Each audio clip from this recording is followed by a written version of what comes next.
Ayon sa mga ulat, ay opisyal ng magkasintahan sina Kim Chu at Paolo Avellino. Ang kanilang relasyon ay naging mas bukas sa publiko nang si Paolo ay ipinakilala si Kim sa kanyang pamilya sa isang pagtitipon sa Baguio noong February 2025 na itinuturing ng kanilang mga tagahanga bilang isang malaking hakbang sa kanilang relasyon.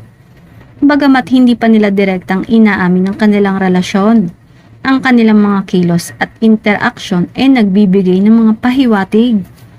Katulad noong araw ng mga puso, nakatanggap si Kim ng isang bouquet ng mga roses na ipinost niya sa kanyang Instagram stories na mismong mula kay Paulo bilang opisyal ng gustong iparating sa publiko kung ano ang kanilang tunay na estado. Sa kanilang pelikula na My Love Will Make You Disappear, parehong ipinahayag ni Kim at Paulo ang kanilang pananaw sa pag-ibig. Ibinahagi ni Kim na nais niyang maging boses ng mga kababaihan sa kanilang 30s na dumadaan sa mga tanong ukol sa buhay at pag-ibig. Sa kabila ng mga pahiwatig at mga kilos na nagpapakita ng kanilang relasyon, mas pinipili ni Kim at Paulo na magpatuloy sa kanilang relasyon ng tahimik at ayon sa kanilang sariling oras.